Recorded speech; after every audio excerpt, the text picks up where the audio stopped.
हमारे साथ स्टूडियो में मौजूद हैं रोहिताश बुगौर और आसिफ शेख। कैसे हैं आप? लल्लन टॉप। कितना मुश्किल होता है अपने कैरेक्टर पे हर रोज कैसे काम करते हैं? एक एक्टर को वाकई एक स्टेज पर ये लगने लगता है यार मैं बहुत स्टेल हो गया हूँ, मैं बहुत बासी हो गया हूँ। आप एक्टर नहीं हैं, आप तो क्लर्क हैं। रोज सवेरे उठ के दाढ़ी बना के शेव करके आप मेकअप लगा के बैठ जाते हैं। रोहिताश बुगौर को एक एक्टर के रूप में देखता हूँ, कॉमेडियन के रूप में नहीं। अंगूरी भाभी के कैरिकेचरिस्ट कैरेक्टर की हम जब शो देखते हैं तो कई डायलॉग्स ऐसे होते हैं जिनके डबल मीनिंग होते हैं। यस, सो मेनी टाइम्स कि हम एक ऐसे देश में रहते हैं जहाँ पर अगर हल्का सा भी क्रॉस की चीजें तो उसके लिए बड़े बवाल बच जाते हैं। सर, आप राजकुमार हिरानी की ज्यादातर फिल्मों में रहते हैं। क्या होता है कि पहले वो आपको लॉक कर लेते हैं फिर स्क्रिप्ट लिखते हैं या स्क्रिप्ट लिख के आपको कॉल करते हैं? ये इत्तेफाकी था। जैसे डंकी में भी मेरी छुट्टी थी भाभी जी घर पर ऐसे, तो मैं नायगांव से गोरेगांव की तरफ आ रहा था तो रास्ते में उनका फ़ोन आया, तू कहाँ है? मैंने कहा मेरी छुट्टी आज। अरे वेरी गुड, फिल्म सिटी आ जा। सर, आपका सलमान के साथ भी है, आप उनके साथ दोस्ती भी है, वो आपको सुखंडी क्यों बुलाते हैं? जवानी थी उस टाइम तो एकदम बॉडी वॉडी बना के एकदम तैयार थे, तो उनके पास एक उस टाइम स्टीम हुआ करती थी, तो उन्हें बिठाया मुझे बगल में और वैसे गाड़ी चलाना शुरू किया फुटपाथ पे, यहाँ वहाँ वहाँ। तो मैंने कहा सलमान पकड़े जाएंगे। कहता पकड़े जाएंगे तो यार सलमान खान है, घबराओ मत तुम। आगे पकड़ लिया उनको, आगे पकड़ लिया वो ट्रैफिक वाले ने। तो मैंने कहा एक काम कर, शर्ट उतार, शायद पहचान ले। एक छोटा सा सवाल है कि लंदन में टैक्सी चलाएगा वाले जो डायलॉग है उसके पीछे की क्या स्टोरी है, और वो मामा जी क्यों कहते रहते हैं बार बार लंदन में टैक्सी चलाएगा, लंदन में टैक्सी चलाएगा? नहीं, पहले लंदन से आया करते थे तब बोलते थे, अब तो सेटल हो गए ना, अब तो लद गए हम पे आके। मेरा एक छोटा सवाल है, करण अर्जुन में आपका जो किरदार है सूरज सिंह का, उसका एक तकिया कलाम है वाटर जोक, उस तकिया कलाम को अख्तियार करने की कहानी सुना दीजिए। क्या है? हम पिल गए वाटर जोक पे, सरदार पाशा माने लेके। हमने हर जगह वाटर जोक लेना, ये भी वाटर जोक और वही वाटर जोक और ये भी वाटर जोक। नमस्कार, मैं हूं गरिमा, आप देख रहे हैं लल्लन टॉप सिनेमा और आज हमारे साथ दो खास मेहमान मौजूद हैं स्टूडियो में। आप देखते ही पहचान जाएंगे, विभूति जी और तिवारी जी के नाम से आप इन्हें बहुत ज़्यादा जानते हैं, पसंद करते हैं, प्यार करते हैं। हमारे साथ स्टूडियो में मौजूद हैं रोहिताश बुगौर और आसिफ शेख। बहुत बहुत स्वागत है सर आप लोगों का। कैसे हैं आप? लल्लन टॉप। सर, एक शो जो 2015 में शुरू हुआ अभी तक चल रहा है, लोगों को हंसा रहा है, लोगों के बीच रेलेवेंट बना हुआ है।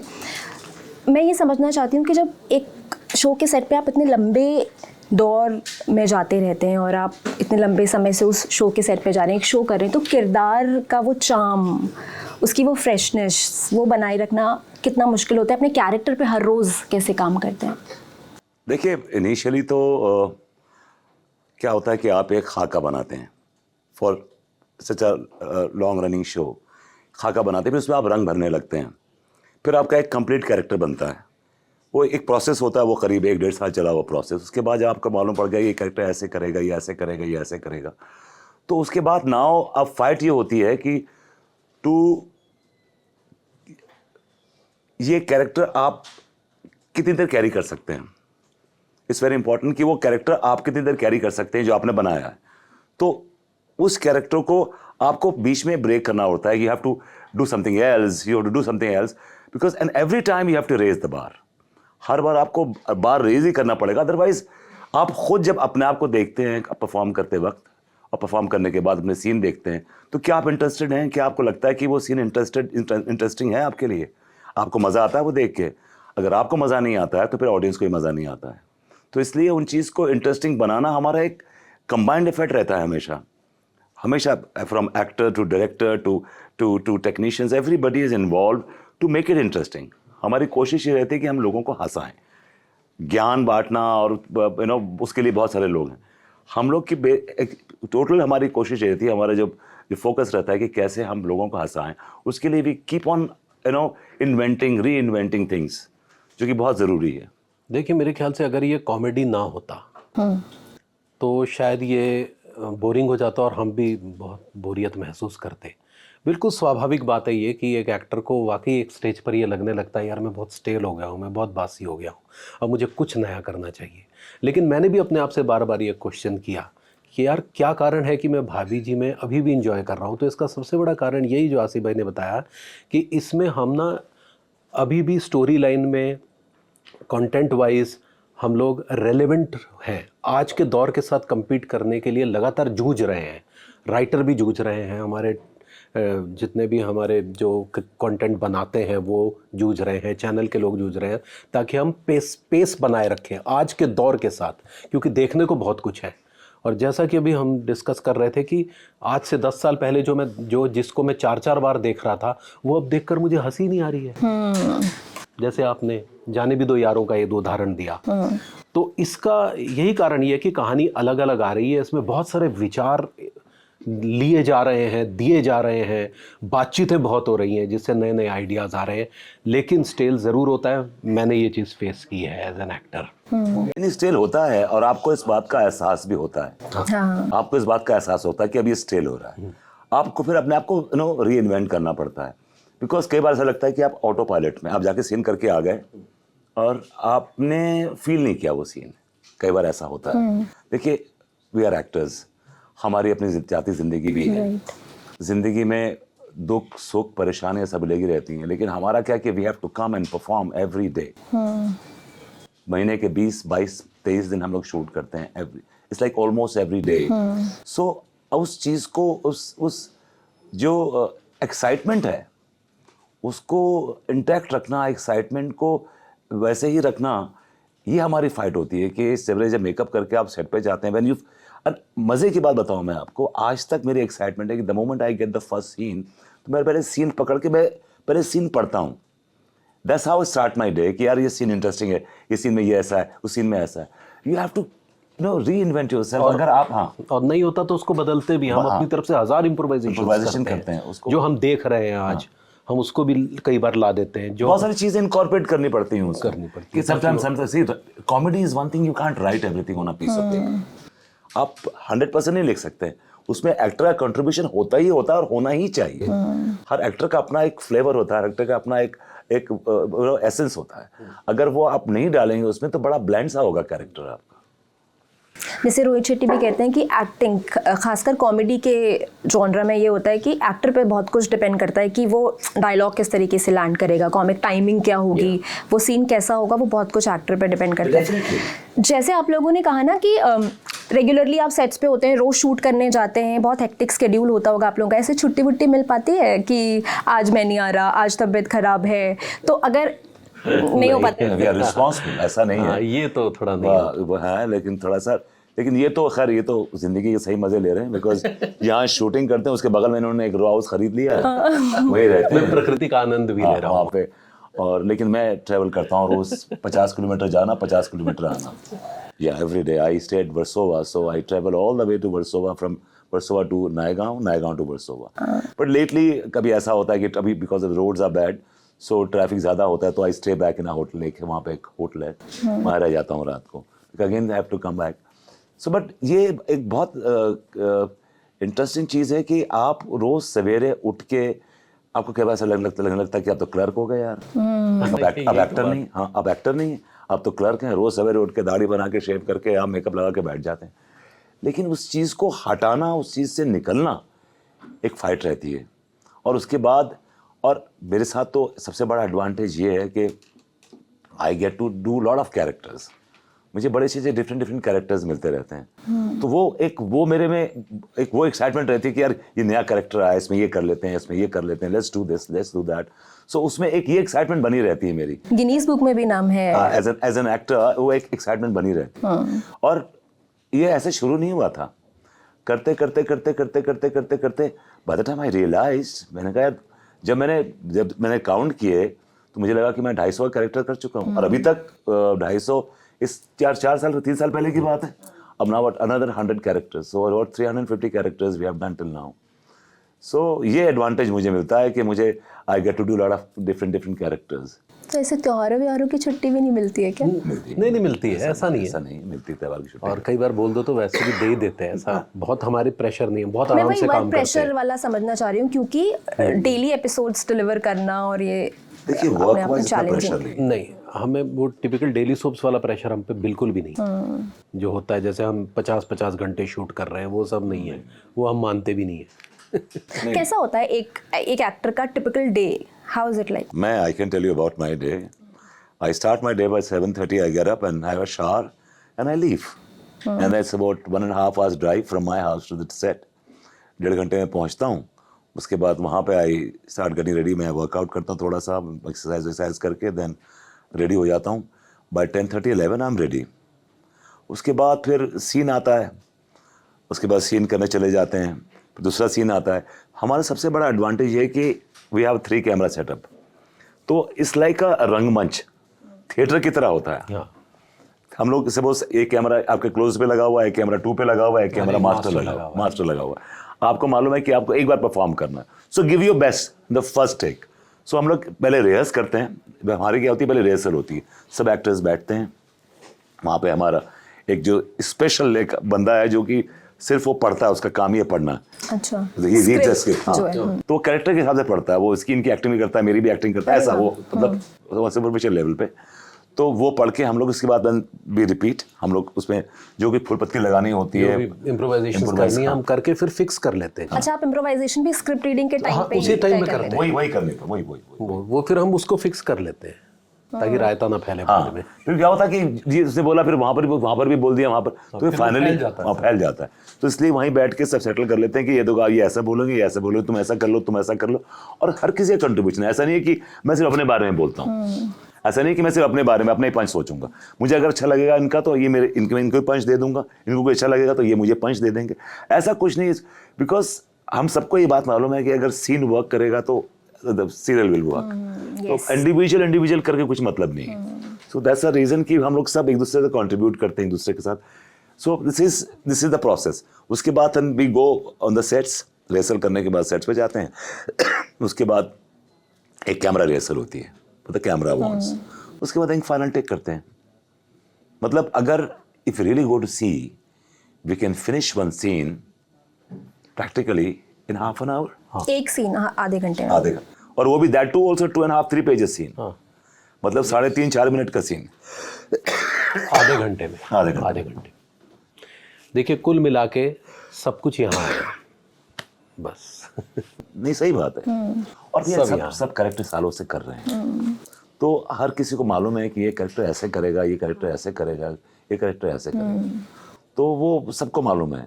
बाकी एक रिहर्सल कर ली आपने, एक बार रिहर्सल कर ली, 2 बार रिहर्सल कर ली, सबको पता होता है दिस इज द वे. तो मोमेंटम चल रहा है अभी. That's how. सर, आप इम्प्रोवाइजेशन की बात कर रहे थे और यहाँ न्यूज़ रूम में आपके शो के काफ़ी ऐसे कट्टर फैंस हैं. उनमें से ही एक कट्टर फैन यमन भी हैं, हमारे सिनेमा टीम के साथी है. उन्होंने ये जब इस बात का हम जिक्र कर रहे थे कि आपकी फिल्म का एक गाना है बिन तेरे सनम, जिसको आपने इसमें रिक्रिएट किया, तो मुझे एपिसोड नंबर तक बता दिया था कि 164th एपिसोड है, उसमें ये गाना रिक्रिएट किया गया है. तो ये जिस इम्प्रोवाइजेशन की बात कर रहे हैं, जब ये गाना शूट हो रहा था या जब ये रीमिक्स वर्जन उसका शूट हो रहा था, तो क्या ये भी पहले से ही सब कुछ तय कर लिया था या उस समय एट द स्पॉट इम्प्रोवाइजेशन हुआ था? क्या प्रोसेस था? उस टाइम शशांक बाली हमारे जब who started the show, sorry, he was the director. तो बहुत सारी इम्प्रॉम्प्टू चीज़ें करते थे वो. तो उन्हें लगा कि एक गाना डालते हैं. तो गाना डालते हैं तो कौन सा गाना डालेंगे? कहता आसिफ भाई आपका गाना डालते हैं बिन तेरे सनम.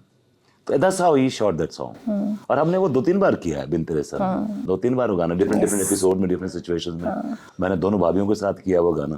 That's how we shoot. Sir, ये तो हुई आपके सीन की बात. मैं आप पे आना चाहती हूँ. आपने ललन टॉप के एक पुराने इंटरव्यू में कहा था कि आप सीरियस किस्म के आदमी हैं, कॉमेडी नहीं करना चाहते थे, सीरियस रोल करना चाहते थे. आपको हैमलेट जैसे जो नाटक आपने किया वैसे किरदार पसंद है. आप कई बार कई जगहों पर कई इंटरव्यूज़ में ये बता भी चुके हैं कि क्यों आपने, कैसे आपके पास स्क्रिप्ट आई, क्यों हाँ कहा. लेकिन मैं ये समझना चाहती हूँ कि क्या आपको क्लिक किया उस स्क्रिप्ट की? सबसे ख़ास बात क्या लगी जिसको देखकर आपने सोचा कि नहीं, मैं एक तरह का जॉनरा करता हूँ लेकिन मुझे कॉमेडी अब एक्सप्लोर करना चाहिए, ये शो मुझे करना चाहिए? देखिए, मैं यहाँ तक अपने आप को मानता हूँ कि मैं रोहिताशु गौड़ को एक एक्टर के रूप में देखता हूँ, कॉमेडियन के रूप में नहीं. ये मुझे तकलीफ़ देती है ये चीज़, आपको बताऊँ. मैं अपने आप को ऐसे देखना चाहता हूँ कि कॉमेडी भी करता हूँ और भी सब कुछ कर सकता हूँ. ये वाली फीलिंग मेरे साथ हमेशा रहती है.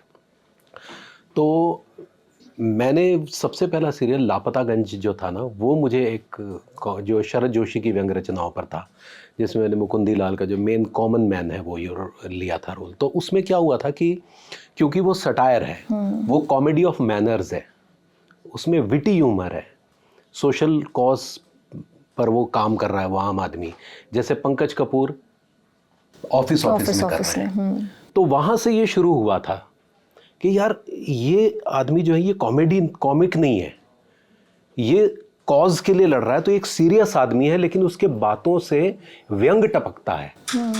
तो ट्रेजेडी मेरे साथ ये हो गई कि मुझे आईटा अवार्ड में बेस्ट कॉमिक एक्टर का अवार्ड मिल गया।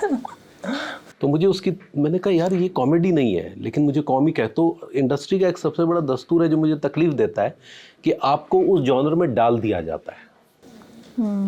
ओह you are a good comic actor, आप बहुत अच्छी कॉमेडी करते हैं। तो ये चीज़ हुई तो फिर भाभी जी भी आ गया। अब मैंने जो था वो थोड़ी परेशानी के दौर से गुजर रहा था मैं, क्योंकि लापतागंज बंद होने के बाद मेरे पास काफ़ी समय से काम नहीं था। तो मनोज संतोषी ने मुझे ये बताया, वो मेरे दिल्ली के दोस्त हैं, वो हबीब तनवीर साहब के ग्रुप में थे, कि रोहिताश वैसा नहीं है, ये भी एक कॉमेडी है और ये एक different style of comedy, it's not slapstick. ये स्लैपस्टिक नहीं है, इसमें आपको ये नहीं करना है कि बहुत लाउडली चीज़ों को ये और इम्प्रोवाइज करके लाउड एक्सप्रेशंस है, बहुत सटल ह्यूमर है, बातचीत है, बासु चटर्जी और इनका फील है इसके अंदर। तो ये चीज़ मुझे बहुत इम्प्रेस की और जब हमने पहला एपिसोड किया तो मुझे लगा वाह मज़ा आ गया यार। तो इसीलिए मैंने ये चीज़ ली, मैंने कहा नहीं यार ये है वो काम, कॉमेडी में अगर हम कहें तो ये काम मैं करना चाहूँगा। अच्छा, मैंने सोचा था कि शायद बहुत लंबा नहीं, लेकिन ये प्रभु की कृपा रही कि ये 10वें साल में प्रवेश कर गया। मैं इसमें एक बात और ऐड करना चाहूँगा, और मैं हर बार ये बात बोलता हूँ कि हमने एक नया ट्रेंड शुरू किया इस शो से। I don't want to blow my own trumpet, but एक कॉन्वर्सेशनल कॉमेडी लेके आए हम लोग, कॉन्वर्सेशनल कॉमेडी। वेयर हम लोग बातों बातों में हंसाते हैं। हमारे को ऐसी पंच लाइन क्रिएट नहीं करते हम लोग कि ये पंच लाइन तक पहुंचना एक प्रोसेस होता है, पंच लाइन में पहुंचे तब आप हंसेंगे। हम वो गुदगुदी वाले, हमारा शो देख के आपको वैसा पैर पकड़ के हंसेंगे ऐसा नहीं होता। हल्की सी हंसी आएगी, हल्का सा गिगल आएगा, हल्की सी, वो उस तरह का शो है, कॉन्वर्सेशनल कॉमेडी। और पहली बार हमने कॉमेडी में पॉजेस इन्वेंट किए। आप देखते हैं ना कि बात करते करते एक पॉज आता है, एक पॉज आता है, साइलेंस, सिर्फ देख रहे हैं। हाँ सिर्फ, तो वो pause makes lot of difference. क्योंकि एक स्लैपस्टिक इज तूने कहा मैंने कहा, मैंने कहा तूने कहा, तूने कहा मैंने कहा। हाँ, इसमें ऐसा नहीं है, इसमें ऐसा नहीं। इसमें हम लोग वी प्ले कैरेक्टर्स। जैसे इन्होंने कहा कि मैं I want to be called an actor, I am also on the same league कि मैं I hate somebody calls me a comedian. मैं एक्टर हूँ, मैंने सिर्फ कॉमेडी नहीं की, मैंने बहुत सारे और रोल्स किए, तो बाय कॉलिंग मी कॉमेडियन। लेकिन अब ये आयरनी है इंडस्ट्री की कि लोग आपको कॉमेडियन बुलाने लगते हैं। You are my favourite comedian, जैसे यू आर माय फेवरेट में फिट कर दिया जाता है। हाँ, वो तो वही, we are sailing in the same boat. But हम हमारा देखिए, आपको बहुत ज़्यादा ओवर द टॉप कॉमेडी नहीं लगेगी। मैं बताता हूँ आपको, हमारे पहले शो पे पहले हम लोग अपने शोज, अपनी फिल्म्स प्रमोट करने आते थे। बहुत एक्टर्स आए हमारे शो पे, और मैं नाम नहीं बताऊंगा। तो जब उन्होंने हमारे साथ कॉमेडी करी, वो सीन जब उन्होंने हमारे साथ किया, तो उसमें से एक एक्टर बोलता है तुम लोग तो मार्लन ब्रांडो हो यार कॉमेडी के। यार हमें तो समझ नहीं आ रहा, बिकॉज उनके लिए कॉमेडी इस सुर पे, हमारे लिए कॉमेडी इस सुर पे नहीं, हमारे कॉमेडी इस सुर पे है। हम लोग उसको बहुत सहज करते हैं। आप देखिए कि बहुत सहज होती है, उसमें कोई एफर्ट नहीं होता। It's a realistic comedy, which is today's comedy is realistic comedy. आज की जो कॉमेडी है, आज आप जो देखते हैं all over the world, globally जो देखते हैं, दैट्स अ रियलिस्टिक कॉमेडी। आप कितने रियलिस्टिक होते हैं, वो हम लोग करते हैं, ओवर द टॉप भी करते हैं, हम सब करते हैं, लेकिन जो हमारी सिचुएशन होती है, हमारे जो कैरेक्टर्स है वो रियलिस्टिक है। तिवारी बहुत रियलिस्टिक कैरेक्टर है, विभूति बहुत रियलिस्टिक कैरेक्टर है, लेकिन एक्सेप्ट अंगूरी एंड हप्पू सिंह जो कैरिकेचरिश है, बाकी सब कैरेक्टर्स देखिए आप, देर नॉर्मल। सक्सेना भी नॉर्मली करता है कई बार, लेकिन वो थोड़ा सा little over the top. But what I am saying is कि एक इन जनरल देखेंगे अगर आप, तो बड़े ही सहज हैं सारे कैरेक्टर्स। कोई ओवर द टॉप या कोई कुछ ज्यादा कुछ ऐसा कि यू नो फोर्स जो कॉमेडी होती है ना, फोर्स कॉमेडी, कि आप किसी को हंसाने की कोशिश कर रहे हैं कि यार गुदगुदी कर दो यार उसको, यार हंसे नहीं हंस रहा, तो we know I try that. मुझे एक somebody called me, very big director, he called me for a OTT this thing and I told him, I said sir मैं तो पॉसिबल ही नहीं, मैं तो शो कर रहा हूँ। बट मैंने कहा मैं आपसे एक बात पूछना चाहता हूँ कि आपने मुझे कंसिडर क्यों किया? किसका कॉल था सर? मैं नाम नहीं लेना चाहता। तो he is a very big director, very he knows it. तो उन्होंने सबसे पहली बात कही मुझसे जो मेरे दिल में घर कर गई और मुझे इससे बड़ा कॉम्प्लीमेंट नहीं मिला।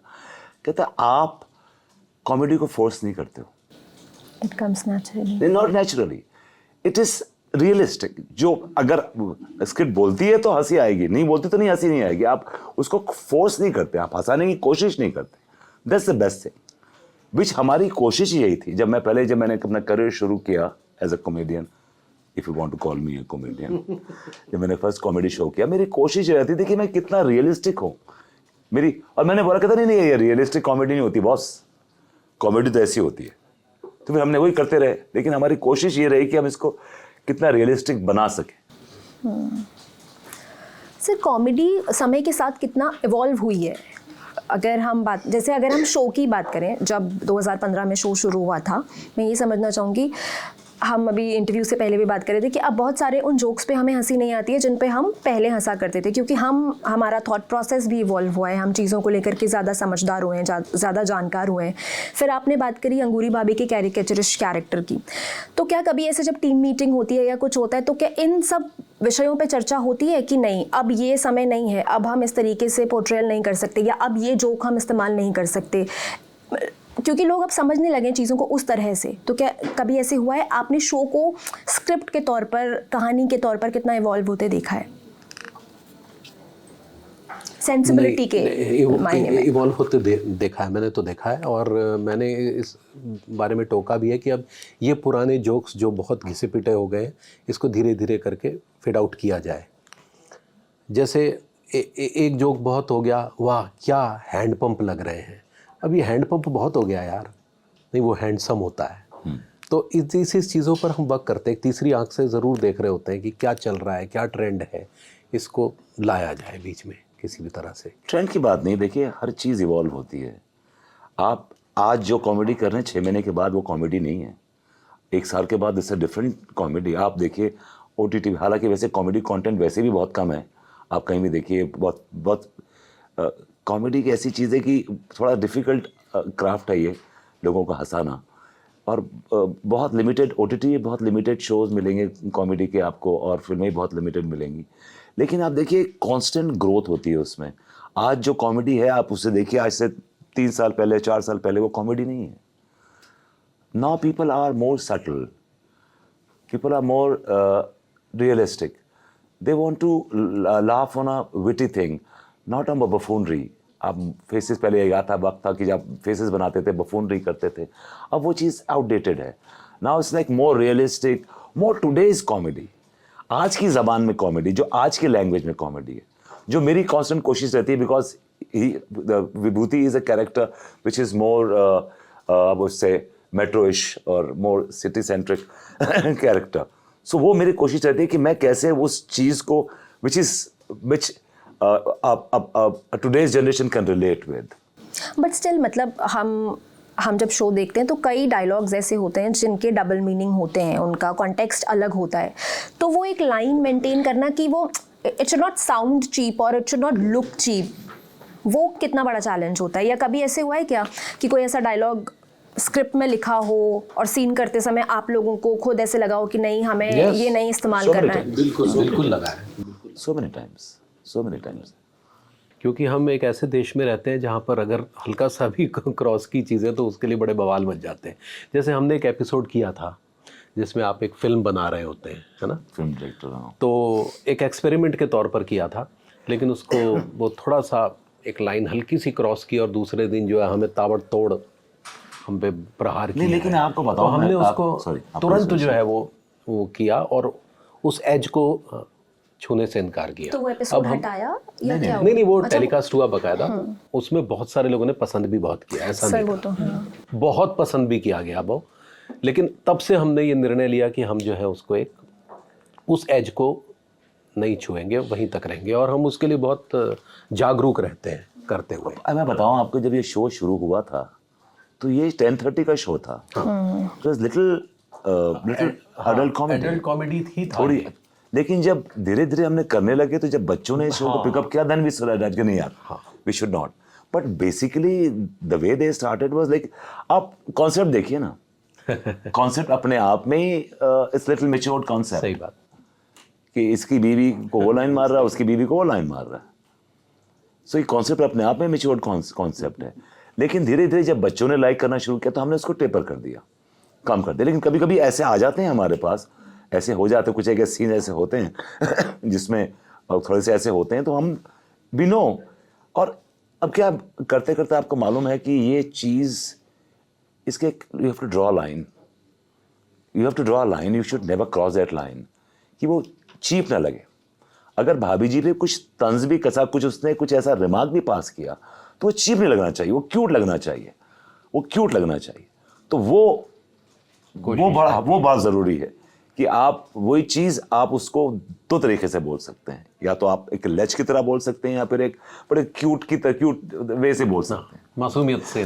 सर आप राजकुमार हिरानी की ज़्यादातर फिल्मों में रहते हैं, मतलब मुन्ना भाई से लेकर के अभी डंकी तक में, मतलब क्या केमिस्ट्री है, क्या होता है कि पहले वो आपको लॉक कर लेते हैं फिर स्क्रिप्ट लिखते हैं, या स्क्रिप्ट लिख के आपको कॉल करते हैं? बस एक इत्तेफाक ही होता है। शुरुआती दौर में हम उनसे जुड़े थे जब वो DD1 के लिए काम करते थे। तो जब मैं आया था यहाँ पर तो एक DD1 के सीरियल का ऑडिशन ले रहे थे। तो मैं उस ऑडिशन में गया था तो उसका डायलेक्ट ब्रज था, ब्रज में डायलॉग था पूरा। अच्छा। तो इत्तेफाक से मैंने एक नाटक रंजीत कपूर साहब के साथ रेपेट्री में किया था जिसका नाम था खूबसूरत बहू, वो भी ब्रज डायलेक्ट में ही था। तो मैंने उसको बड़े अच्छे से पकड़ लिया उस पूरे उसको, तो वहाँ से वो मेरे से उनकी मित्रता हो गई। और बस ये वो एपिसोड बना भी और फिर वो पास भी नहीं हुआ DD1 से। और उसके बाद से ये चेन चली आ रही है तब से लेके अब तक की, कि कुछ ना कुछ करते रहते हैं और हर बार यही कहते हैं कि some day we will do something worthwhile. अब ये वो चाहेगा कब होगा। बट ये इत्तेफाक ही था। जैसे डंकी में भी मेरी छुट्टी थी भाभी जी घर पर ऐसे, तो मैं गोरेगांव से अपना नायगांव से गोरेगांव की तरफ आ रहा था, तो रास्ते में उनका फ़ोन आया, तू कहाँ है? मैंने कहा मेरी छुट्टी है आज। अरे वेरी गुड, फिल्म सिटी आ जा। मैं फिल्म सिटी चला गया और वहाँ देखा तो वहाँ पूरा सेट लगा हुआ है। मैंने कहा सर क्या? 2-3 पन्ने मेरे को पकड़ा दिए, कह रहे जल्दी से प्रिपेयर कर ले। मैंने कहा सर ये तो आपने मुझे बताया नहीं कभी भी। कह रहे कर ले यार, कर ले, फंस गए यहाँ पर। मुहूर्त शॉट है ये, बिल्कुल पहला शॉट है, पहला दिन है ये। और जिस अच्छा, शूट का पहला दिन तब सीन की शुरुआत, फिल्म की शुरुआत उस सीन से हुई है। तो कह रहे कि यार ये फंस गए हैं क्योंकि जिस एक्टर को कास्ट किया गया था वो नहीं कर पा रहे वो। तो वो सीन दिया, फिर हमने वो किया, अभिजात जोशी मेरे साथ बैठे, हमने किया और फिर बस ऐसे वो सीन हुआ। तो ये इत्तेफाक ही है बस, और क्या बोलूँ। ऐसा ही सर आपका सलमान के साथ भी है, आप उनके साथ तो दोस्ती भी है, आप उनके साथ कई फिल्में भी कर चुके हैं। वो आपको सुखंडी क्यों बुलाते हैं? ये किसने बताया? अरे सुखंडी बोला बिकॉज उनके बॉडी, घर में सब बॉडी बिल्डर हैं और हम देखिए, आप हमारा हाल देखिए रही हैं, पतले दुबले।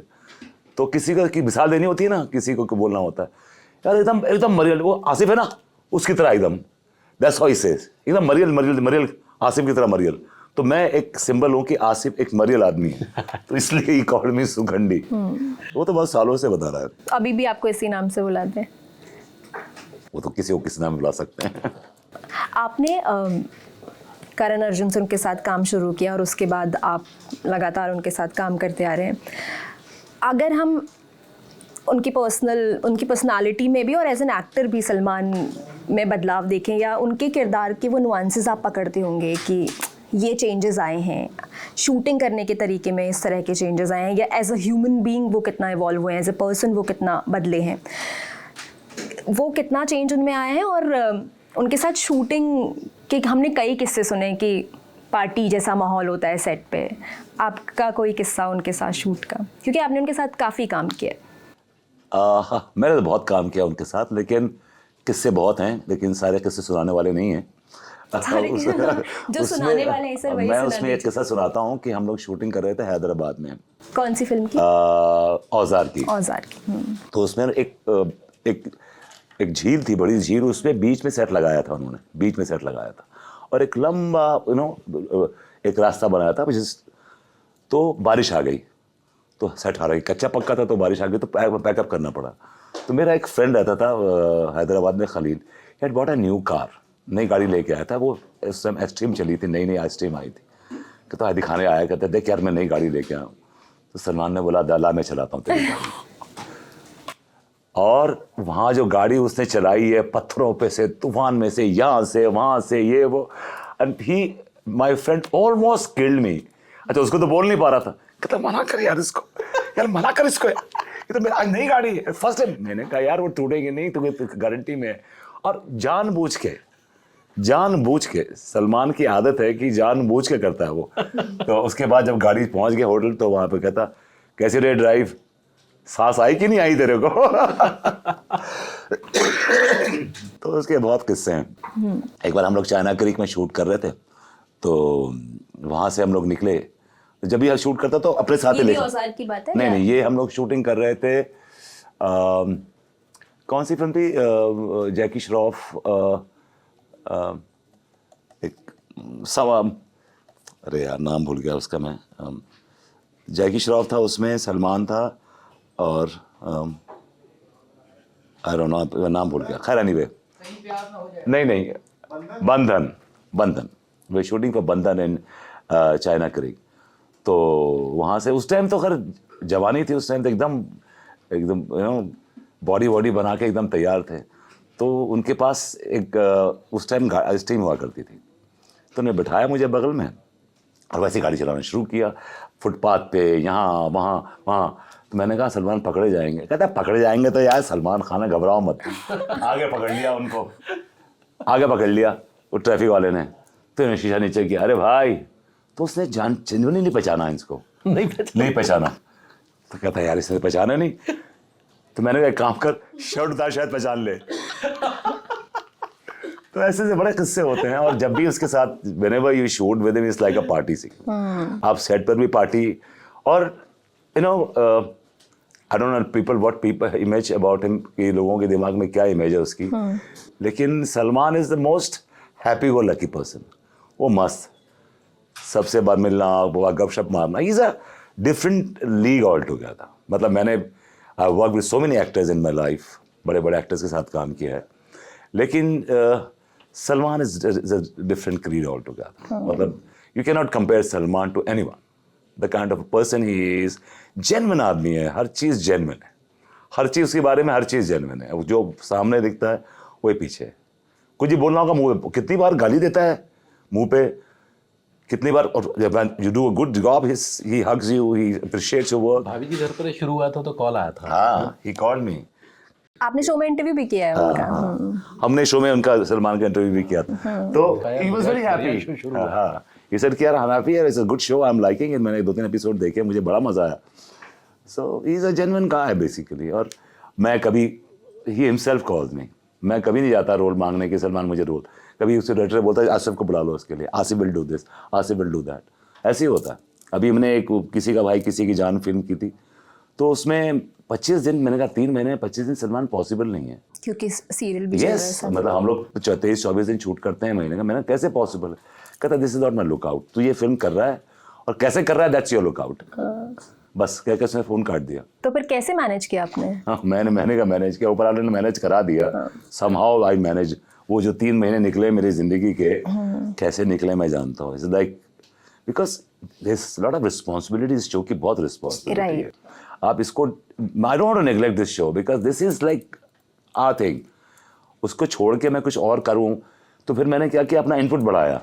इनपुट बढ़ाया, जैसे कि रोज के if I do 4 scenes a day, then I decided doing 6 scenes a day, ताकि शो सफर ना हो। हाँ, ताकि शो सफर ना हो, ताकि इनको टाइम मिल जाए शूट करने का, उनको टाइम मिल जाए शूट करने का। वो 3 months were really, for good 95-100 days I did not take a single holiday। एक 90-95 दिन मैंने एक सिंगल हॉलीडे नहीं लिया था, not taking a single holiday. I was working every day। आपने जैसे अभी बात की कि आपने दोनों चीज़ें कैसे मैनेज की, आपके साथ कभी ऐसा हुआ क्या सर कि ये सीरियल की वजह से आपको किसी प्रोजेक्ट के लिए ना कहना पड़ा? हाँ, बहुत सारे प्रोजेक्ट हैं। कई कई कई बार। काफ़ी कुछ हुआ है ऐसा कोई बड़ा जो प्रोजेक्ट हाँ बड़ा तकलीफ दे भी रहा है वो। अगर आप हमारे साथ शेयर करने वो चाहें वो मैं शेयर तकलीफ? नहीं करना चाहूँगा क्योंकि एक बड़ा नाम है वो, जैसा इन्होंने कहा, तो वो मेरी दुखती रग है एक्चुअली। हाँ, दिस इज समथिंग बिकॉज आप सी आई टेल यू व्हाट, एक आपके पास एक अच्छी चीज है, मैं समझता हूँ कि मेरे पास एक अच्छी चीज है, उसको छोड़ के मैं उसको नेग्लेक्ट करके कुछ ऐसी चीज करूँ which is not so worthwhile, तो वो भी सही नहीं होगा। तो हमारी सबकी, मेरी और कम से कम रोहिताश की तो फर्स्ट प्रायोरिटी हमारा शो है, हम पहला प्रेफरेंस अपने शो को देते हैं, उसके बाद जो टाइम बचता है कुछ we also do other things also, but लेकिन first priority is always our show. Sir एक बार करीम्स ढाबा गए थे आप नसीरुद्दीन शाह साहब के साथ, क्या हुआ था उस दिन? हाँ, बहुत पहले की बात है, हमारे साथ एक वर्कशॉप, बहुत पुराना वर्कशॉप करने आए थे हाँ। National school of drama, third year में वो हमेशा आते हैं, तो 1 महीने की वो वर्कशॉप चली थी। उसके बाद फिर वो हम सबको करीम के ढाबे में ले गए थे। करीम वो जामा मस्जिद, हाँ, जामा मस्जिद करीम के ढाबे में ले गए थे, और वहाँ पर जो है वो काफ़ी सारे लोग चिपट गए आकर, और बहुत सारी भगदड़ वहाँ पर मच गई थी, काफ़ी बुरा हम लोगों का हाल हुआ फिर था। आप लोग बॉडीगार्ड बने फिर हो? हाँ, फिर हम जो थे नसीर भाई के बॉडीगार्ड बने थे, हमें तो कोई पहचानता नहीं था, उन्हें ही पहचानते थे। चल बे जाकिर, इधर आ बे, चल बे, ए तू उधर ले, तू उधर हट, ऐसे ऐसे करके हम खुद ही जो है उनके पल्लेदार टाइप बन गए थे। एक्टिंग स्टूडेंट्स थे ना सारे के सारे, तो ऐसे करके हमने उन्हें बचाया था वहाँ से। रत्ना जी भी साथ थी। अच्छा। तो कभी कभी ऐसे पुराने दिल्ली के दिनों को मिस करते हैं आप? हाँ बिल्कुल, बहुत मिस क्या करता हूँ। सबसे ज्यादा मिस करते मैं मिस एक चीज़ बहुत करता हूँ, मैं आरटीओ में सरदार जी के पराठे जब पैसे नहीं होते थे तो वो अंडे के पराठे बनाया करते थे। मूलचंद के नीचे, आईटीओ में ITO में। सरदार जी थे, तो अंडा रख के जो हम रात को जो है वो 11-11 बजे जो है पूरा बैच, मैं, निर्मल पांडे, तिग्मांशु धूलिया, हम सब वहाँ पर जाते थे। संता सस्ता सुंदर और टिकाऊ। हाँ, और मंडी हाउस की चाय भी? मंडी हाउस की चाय की टपरी कमाल, बहुत ही और ज्यादा पैसे हो तो फिर नथुस के छोले भटूरे। हाँ जी। और हम जो है तो वो टपरी के वो आंगन में ही रिहर्सल भी किया करते थे, जो हमें प्रोजेक्ट मिलते थे ना, जैसे कुछ मोनोलॉग तैयार करना है, तो वो चाय वाला भी हमारे साथ कई बार शामिल होता था। हमें नहीं पता था कि वो चुपके वो भी तैयारी कर रहा है साला, और उसके बाद बीच में बोल भी देता था कई बार, गुरु यहाँ गलत हो गए आप। वो ऑडियंस ओपिनियन दे रहे होते थे ना। तो ये पुरानी कुछ यादें हैं वहाँ की, मंडी हाउस की। ऐसी जगह है कोई दिल्ली में जब आप आते हैं तो जरूर जाते हैं? मैं नेशनल स्कूल ऑफ ड्रामा ज़रूर जाता हूँ। पिछली बार भी जब मैं आया था तो मुझे समय मिल गया था, मैं चुपके से सबसे छूट के भाग गया था। तो कल भी शायद मैं, अगर मुझे सुबह 9 बजे तक टाइम मिला, मैं ज़रूर जाऊँगा वहाँ पर। अच्छा सर, हमारे न्यूज़ रूम में बहुत सारे लोग हैं जो आपसे कई सवाल पूछना चाहते हैं। एक छोटा सा सवाल है कि लंदन में टैक्सी चलाएगा वाले जो डायलॉग है उसके पीछे की क्या स्टोरी है, और वो मामा जी क्यों कहते रहते हैं बार बार लंदन में टैक्सी चलाएगा, लंदन में टैक्सी चलाएगा? नहीं, पहले लंदन से आया करते थे तब बोलते थे, अब तो सेटल हो गए ना, अब तो लद गए हम पे आके। अब कहाँ बोलते हैं वो? नहीं, पहले पुराने बोलते रहे होंगे। हाँ, तो पहले- क्या पहले कहानी वो- क्या थी? पहले- किसने लिखा था ये लाइन, ये तकिया कलाम ये किसने? राइटर का था, राइटर का आइडिया था। और जब भी आते थे वो 20 करोड़ की जायदाद फाड़ के जाते थे और टैक्सी चलवा के जाते थे। उनका तो रेगुलर था, बस वही आया टैक्सी चलाएगा और अंदर आए और 20 करोड़ की जायदाद फाड़ी और चले गए लंदन। लेकिन अब वो परमानेंटली हमारे साथ आ गए, लद गए हम दोनों के ऊपर, तो ही इज देयर नाउ। अच्छा, और सर आपके लिए लापतागंज और भाभी जी घर पर हैं, इन दोनों में से कौन सा शो आपके लिए स्पेशल है? दोनों अपनी अपनी जगह है, दोनों अपनी अपनी जगह। पॉलिटिकली करेक्ट रहना चाहते हैं। या किसी से कुछ खास लगाव थोड़ा ज्यादा? भाभी जी बहुत लंबा चल रहा है और बहुत प्यार इस सीरियल से मिला है, इसमें कोई शक नहीं है। आपने बुलाया, देखे ना ललन टॉप जैसे प्रोग्राम में, और भी कई जगह बहुत मान इज्जत मिली है, तो डेफिनेटली भाभी जी के लिए एक अलग स्थान है। Nice, thank you. सर, पहले तो आप दोनों लोगों को कॉम्प्लीमेंट। आपकी जो उम्र है उसके हिसाब से आप लोगों ने काफ़ी खुद को मेंटेन किया हुआ है। उम्र का खुलासा हम नहीं करेंगे, वो तो लोग जानेंगे ही। देखो भैया, गूगल ऐसी चीज़ है उससे कुछ नहीं छुपा हुआ है। हाँ, मतलब हम ऑन कैमरा नहीं करेंगे, दर्शक को थोड़ी जहमत दर्शक को उठानी मालूम पड़ेगी। है, हाँ। दर्शक को मालूम है तो हमारी क्या उस हिसाब उम्र है। से आप लोग बहुत ही फिट एंड स्मार्ट हैं। और सर आपकी आवाज़ में तो स्पेशल जो बेस है तो उसके हाँ, तो तभी हम आजकल वो फटी पड़ी आवाज बुरी आती मुरीद है हैं कैसी। नहीं, वो तो मौसम का तकाजा है। सर सवाल ये है कि कई बार हमें खबरें सुनने में आती हैं ख़ासतौर पर डेली सोप से जुड़ी कि तंगी, आर्थिक तंगी के चलते जो है कोई हेल्प मांग रहा है, किसी ने सुसाइड कर लिया है। तो क्या ख़ास तौर पे टीवी इंडस्ट्री में ऐसे हालात ज़्यादा हैं फिल्मों से, या आप के तो सर्कल में बहुत से लोग रहते होंगे, तो क्या ऐसी वजह होती है कि एक दौर में नामी लोग रहते हैं और फिर आर्थिक तंगी के शिकार हो जाते हैं? देखिए, इसमें सबसे बड़ी बात ये रही है कि जब आपके अच्छे दिन चल रहे होते हैं तब आप एज एन एक्टर अपने आप को इतना ऑर्गेनाइज करें कि बरसात के दिनों में आपको तंगी ना हो। ये आपकी एक समझ है जो बहुत सारे एक्टर्स में बहुत लेट आई है। जो बहुत पुराने एक्टर्स थे उनमें तो बिल्कुल भी नहीं थी, इसलिए बहुत सारे बड़े बड़े एक्टर्स आपने देखा है कि वो चौल में या कहीं पर उनका अंतिम समय नहीं, वो गुजरा। पूछ रहे हैं, लेकिन what वो is the reason not उसका being रीज़न actors ये है? है कि एक तो अभी आज के दौर में उसका रीज़न ये है कि लॉकडाउन ने हम लोगों को बहुत एक्टर्स को तोड़ा है। And जिसकी TV is on वजह से- decline. और हाँ, टेलीविजन इज ऑन डिक्लाइन। जो पहले टेलीविजन में जो एक्टर्स की खपत हुआ करती थी वो आज नहीं है। आज उतने शोज नहीं बन रहे, आज उतना you know there is not much of work. अच्छा, जो OTT का जो काम है उसमें बड़े लिमिटेड एक्टर्स हैं, तो टेलीविजन का जो काम है वो कम हो गया है। तो जो एक तो टॉप ब्रैकेट के एक्टर्स होते हैं, एक सेकंड होते हैं, एक थर्ड होते हैं, ऐसे टीएस के एक्टर्स होते हैं ना, तो जो बेचारे मतलब डेली काम करने वाले थे, पर डे एक्टर्स थे, उनको काम मिलना बंद हो गया। ऐसे हमारे सेट पर अब now we don't call junior artist after Covid, because Covid की वजह से you know we wanted to have little bit less people on the sets. तो करते करते करते चीज़ें ऐसी हो गई कि नाउ एक्टर्स को सर्वाइव करना बड़ा मुश्किल है। और मैं टॉकिंग अबाउट माई सेल्फ कि अगर ये शो ना होता तो आई रियली वंडर कि मैं क्या कर रहा होता, बिकॉज सिनेमा में इतना काम नहीं मिलता था, टेलीविजन हो नहीं रहा था, तो हमारे पास इतना अच्छा शो था, तो we could survive that Covid thing.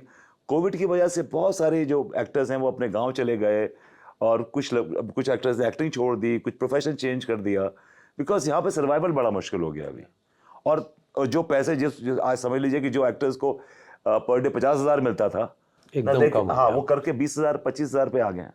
तो जो सेकंड टियर के एक्टर्स हैं उनको उससे और कम, उससे और कम। तो now money is not that much in television for actors. अच्छा, एक सवाल और है, आप चाहें तो उसका जवाब दीजिएगा वरना छोड़ भी सकते हैं, कि एक एक्टर एक्टिंग के अलावा और क्या क्या उनके सोर्सेज होते हैं इनकम के? जैसे हम देखते हैं अलग अलग फीता काटने गए या यहाँ गए वहाँ बुलाया गया, इसके अलावा क्या क्या करते हैं एक्टर्स? अच्छा, आप किसी का बच्चा पैदा हो वहाँ चले जाते हैं नाचने आपने के लिए। जवाब दे तो दिया किसी कि की फीता किसी की काटना शादी ही हो हो। वहाँ चले जाते हैं। हमें कहीं बुला लीजिए। हाँ, नहीं, मतलब ऐसे एड फिल्म्स, इवेंट्स, ये वो छोटी मोटी चीजें करते रहते हैं, because you can't be both of us we can't छोटे-छोटे ads जो आजकल बन रहे हैं, वो सब हम बहुत करते बिग हैं। Project because of the time constraint, but छोटी छोटी चीजें करते रहते हैं। नहीं, ये तो आप अपने बारे में बता रहे हैं। इन जनरल एक्टर्स की लाइफ में क्या होता है, मतलब एक्टिंग के अलावा और क्या क्या वो करते हैं, मतलब जो उनके इनकम का सोर्स बनता है? पत्रकार कोई नहीं होता मुझे। हाँ? क्या मैंने बोला पत्रकार कोई नहीं होता। पत्रकार कोई नहीं होता। देखिए, एक्टर की समझदारी पे डिपेंड है। कुछ एक्टर्स जो है वो अपने पहले से इंतजाम कर लेते हैं जब उनके दिन अच्छे चल रहे होते हैं। कुछ रेस्टोरेंट खोल लेते नहीं, हैं। कुछ एक्टर्स हाँ, अपने ऑप्शन जैसे रखते कुछ हैं। फ्लैट्स खरीद कोई लिए, किसी ने उनको अपना किराए पर दिया, रेस्टोरेंट उनका खोल लिया, किराए से किसी उनकी ने- इनकम हो रही है। हाँ।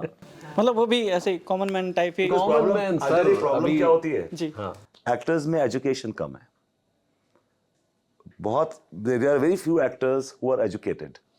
बहुत कम एक्टर्स हैं जो एजुकेटेड हैं, एंड जो एजुकेटेड हैं वो they are all doing well, वो सब अच्छा कर रहे हैं, बिकॉज कहीं ना कहीं उन्होंने ऑप्शंस ढूंढ लिए जिंदगी की। वेरस जो हम जैसे कम पढ़े लिखे एक्टर्स हैं उनका सर्वाइवल ही यही है। सही बता रहा हूँ, सर्वाइवल एक्टिंग के सिवा अगर मुझे बोला जाए कि एक्टिंग कल से नहीं करेंगे आप, कल से आप कुछ और करेंगे, नहीं, तो आई डोंट थिंक मैं कुछ कर पाऊंगा जिंदगी में। I really wonder. मैं भी नहीं कर पाऊंगा। सो हमें तो जिंदगी में जो कुछ थोड़ा बहुत सीखा यही सीखा और कुछ नहीं आता।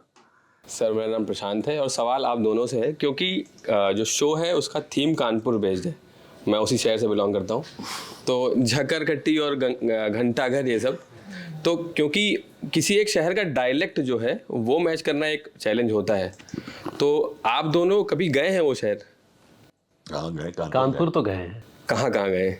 तो मतलब भाई वहाँ का किस्सा बताइए कोई, अगर कुछ हो जो अच्छा लगा हो। हम लोग तो भाभी जी करने के बाद ही गए हैं कानपुर, उससे पहले नहीं ज्यादातर गए। भाभी भाभी जी के बाद गए। हालांकि मेरी रूट्स जो है वो वाराणसी से हैं, मेरे पेरेंट्स वाराणसी के हैं, तो हमारा गर्मियों की छुट्टी में जाना होता था बनारस। तो एक कहीं ना कहीं एक कल्चर तो से कनेक्ट करते थे यूपी कल्चर से, लेकिन इतना आइडिया नहीं था कि कानपुर स्पेसिफिकली कैसा होगा।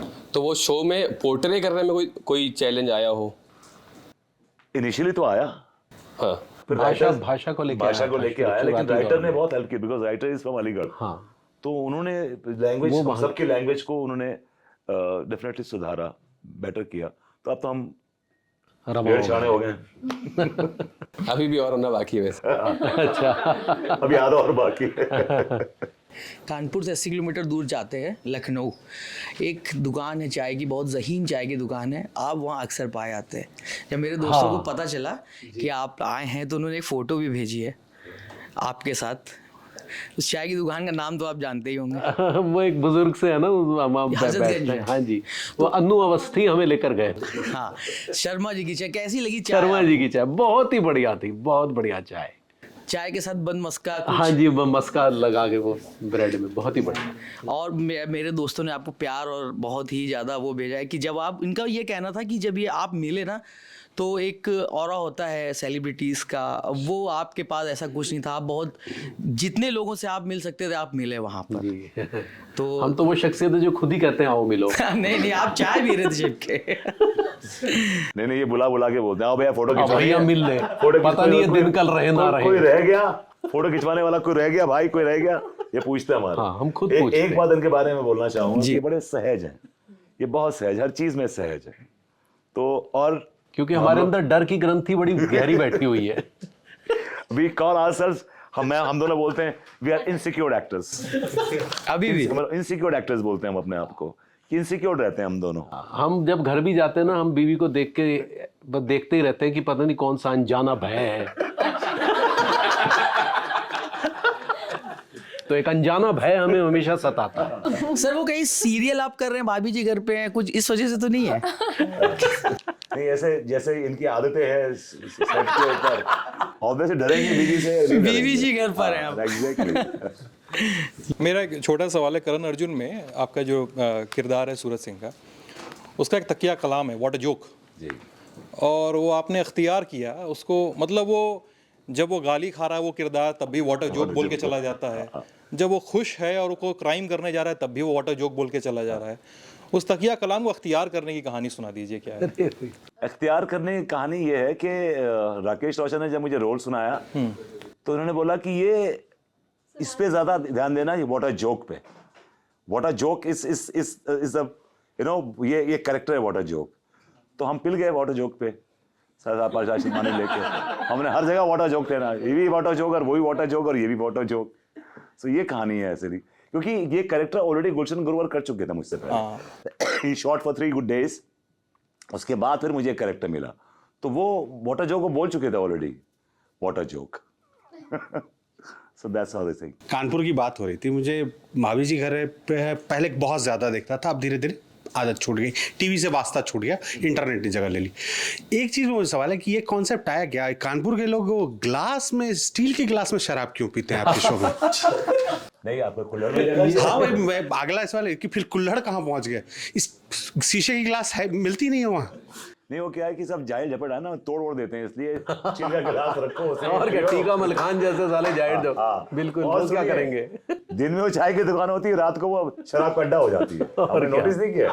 वो दिन की जो चाय की दुकान, शाम को शराब का अड्डा हो जाती है। तो उसी के कुल्हड़, उसी की चाय, उसी का सब कुछ, उसको मैनिपुलेट करके हम, that's how it started, you know, कि एक बिकॉज़ थोड़ा रस्टिक लगे वो चाय, और वो शीशे के ग्लास बड़े सोफिस्टिकेटेड लगते थे। उन्होंने बोला यार स्टील के ग्लास रखो, तो वो एक रस्टिक लुक देने के लिए उसको उन्होंने डिसाइडेड दैट।